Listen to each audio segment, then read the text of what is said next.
It's 2021 and we live in a truly wondrous time with things like electronic shifting and rear derailleurs that'll cover a 13-speed cassette. It's just crazy. I'm pretty fortunate that on the channel I get to try those things out and share them with you.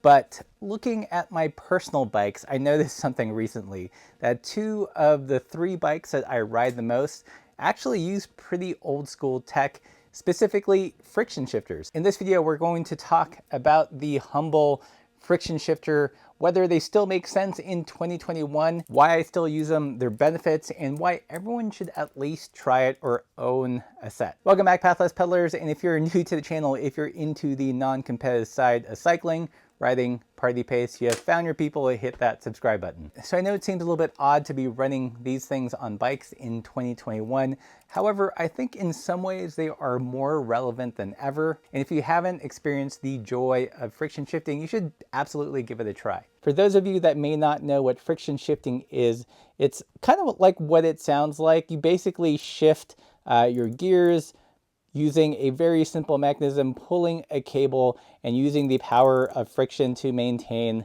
that gear. And this is in contrast to index shifting, which is basically all other shifters where you do one click and it shifts one gear. With this, it takes a little bit more finesse, a little bit more muscle memory, because there aren't set indents, but rather you kind of feel where the cable should land. Think of it as the difference between manual shifting and automatic shifting in a car. One cool thing about friction shifters is that they still work with gear today. They're completely, for the most part, backwards compatible. So this shifter, which is a really old design, yes, it will talk to the new SRAM 11 or 12-speed rear derailleur. And the reason why this works is derailleurs are actually pretty dumb insofar as they don't know how many speeds they're supposed to shift. What dictates number of speeds in your bike system is the shifter. And because there are no set indents in the friction shifter, you could shift a 3-speed, a 6-speed, 7, 8, all the way up to 12 or 13 speed with the Humble friction shifter. I did this recently for the Mahal bike review. It was outfitted with the latest SRAM 12-speed Eagle, and I shifted it with a very humble bar end shifter from Microshift.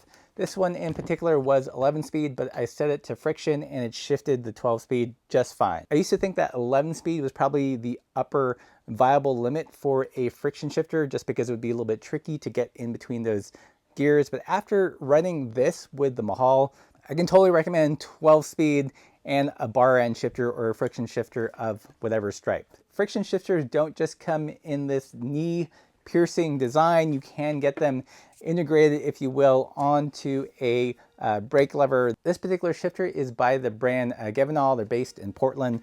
Done a couple videos on this shifter, but you can see they basically took this mechanism, drilled it onto a Tektro lever, and now you can shift without moving your hands to the bar end. You can do it from the hoods fairly comfortably. It does take some practice, but it works awesome. So what are the advantages of using a friction shifter in 2021? I think the big one I just alluded to is that you can use it with any rear derailleur. You can use it with road derailleurs or with mountain bike derailleurs. You can make a mullet setup pretty easily without spending buku bucks or changing cable fins or doing all sorts of hackery. It just works. It just works. This technology in biking is one of the few things that is truly backwards compatible, will work with most systems. In an age where most brands have gone the Apple route of being super proprietary, needing special chains and changing the cable pull so they don't play well together, the Humble friction shifter, my friends, bucks that trend. Backwards compatibility, the ability to shift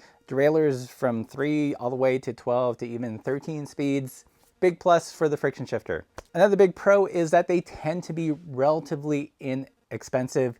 And by that, I don't mean free. They're gonna cost you some money, but when you compare it to the latest and greatest drifter, you can buy a simple friction shifter many times over. It may not be as cheap as you want. You can certainly find them for cheaper at your local bike co-op.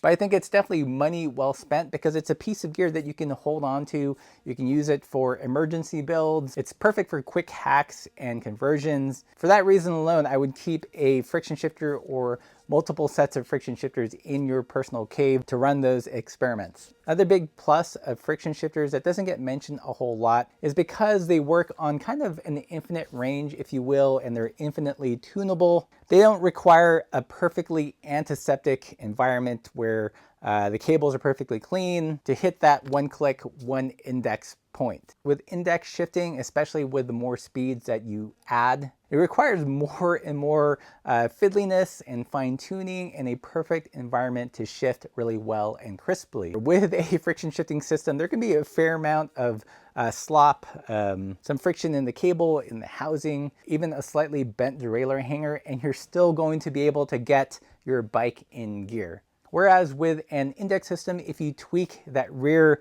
derailleur hanger just a little bit, it's going to throw everything out of whack. Friction shifter, much more forgivable. That's why they're definitely my shifter of choice going on rugged tours. Another big timely pro is that during the current bike part shortage, it might be a good stopgap solution while you're waiting for your fancy shifter set to arrive from somewhere. Those are the pros of friction shifting. What are the cons? Not everything is sunshine and roses. Yes, there is a slight learning curve. I think the difficulty of friction shifting is a little overstated. After about a half dozen rides, it should feel fairly intuitive.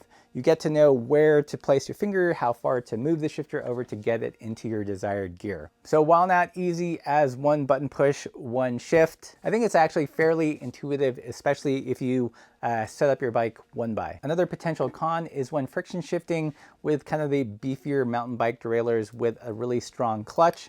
Sometimes that pulls it out of the gear that you want. I find that the micro shift ones actually work fairly well. You can kind of torque it down so it fights that derailleur clutch and stays in the gear you want. But an older friction shifter, like on the down tube or something, it might not have enough friction to keep the bike in gear. Another downside is that depending on what kind of friction shifter you use, it's kind of tricky to shift from different positions. So for example, if you're using a bar end shifter and it's on the end of your handlebar, obviously you can't shift while you're in the hood or while you're in the drops. You do have to move to the back of the bar and shift it there. Likewise, even with these Gevinol shifters, I find them a little bit tricky to shift while standing on the hoods. Not that it can't be done, but it does take a little bit more finesse in doing so. So yes, you do lose that instant shift capability, which might be important to you if you race and every shift counts. However, if you're riding party pace on a pretty leisurely tour and aren't going to do a standing attack anytime soon, then I think a friction shifter will serve you well. It'll save you money, it'll be future-proof, backwards compatible, and just be super, super reliable. I think everyone should have one or multiple kinds. You've seen me use them on the channel. They come in super useful. But what do you guys think? Are friction shifters outdated in 2021? Let me know in the comments below. I'm sure you're already letting me know. And if you like this content, be sure to stop at the gift shop and help support the channel. That's how we keep the lights on. Or join us on Patreon. And as always, keep the supple side down.